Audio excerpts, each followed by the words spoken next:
Hello दोस्तों, नमस्कार। इंदू के चैनल में आपका स्वागत है। आज की हमारी कहानी है चार बहुओं का एक ही टीवी। गांव के एक बड़े से घर में चार भाई और उनकी बीवियां परिवार के साथ रहते थे। बड़े भाई राम भरोसे की पत्नी मंजू थी, दूसरे भाई श्यामू की पत्नी रेखा, तीसरे भाई घनश्याम की पत्नी सुनीता और जो सबसे छोटे वाला भाई मोहन की पत्नी बबीता थी। चारों बहुएं अपनी अपनी जिम्मेदारियों को निभाती थी, लेकिन हर रोज एक चीज को लेकर पूरा घर सिर पर उठा लेती थी। घर का इकलौता जो था एक टीवी थी। घर का यह टीवी सबकी पसंद का केंद्र था। मंजू को रोज के धारावाहिक और रिश्तों पर आधारित सीरियल्स देखना पसंद था, लेकिन वहीं रेखा को न्यूज से चिपकी रहना अच्छा लगता था और सुनीता को धार्मिक प्रवचनों और भक्ति चैनल में शांति मिलती थी। और बबीता जो थी, म्यूजिक और डांस शो का इतना शौक था कि वह अक्सर खुद भी नाचने लगती थी। इन चारों की विभिन्न इच्छाओं और प्राथमिकताओं ने टीवी को लेकर तनाव को बढ़ा दिया। एक दिन की शुरुआत हुई जब सुबह ही मंजू ने टीवी खोल लिया और धारावाहिक देखने लगी।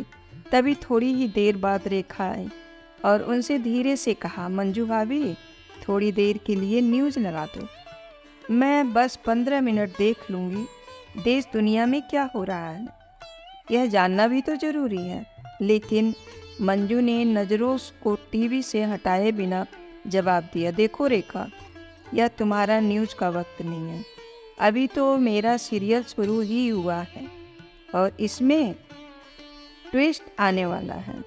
रेखा झुलझुलाते हुए बोली, भाभी, हमेशा तुम्हारे सीरियल के ट्विस्ट ही चलते रहते, हमारे भी कुछ अधिकार है ना।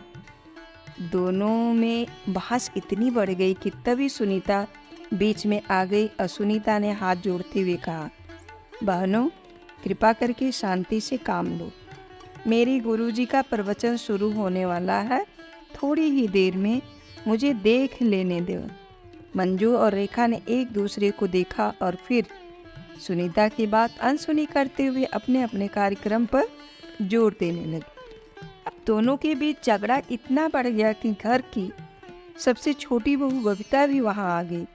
बबीता ने आते ही मस्ती भरे अंदाज में कहा, अरे भाभीओ, इतना झगड़ा क्यों कर रही हो? सबको शांति से रहना चाहिए। चलो, मेरे म्यूजिक शो का समय हो गया है, तो बस मुझे देख लेने दो। यह सुनकर मंजू और रेखा ने उसे घूर कर देखा और कहा, तुम्हारा म्यूजिक शो हमारे धारावाहिक और न्यूज़ से ज़्यादा जरूरी नहीं है। अब चारों बहुओं में जमकर बहस छिड़ गई। टीवी रिमोट पर चारों का कब्जा जमाने का प्रयास जारी था।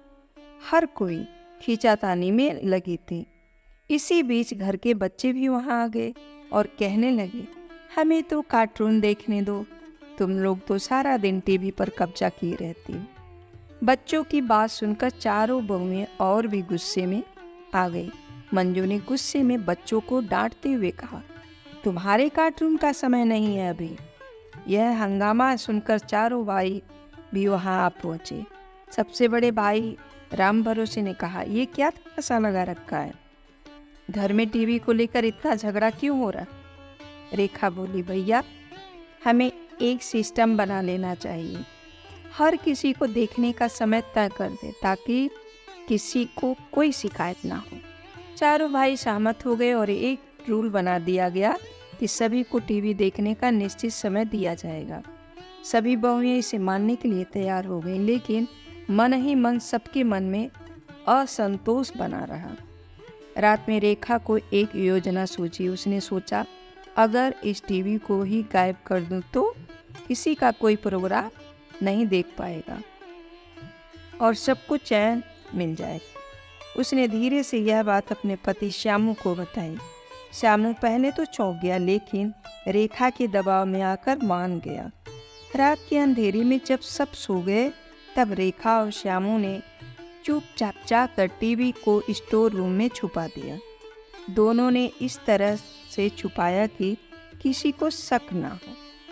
अगली सुबह जैसे ही मंजू उठे, सबसे पहले उसने टीवी के पास जाकर अपने पसंदीदा धारावाहिक को ऑन करने की कोशिश की, लेकिन टीवी गायब था।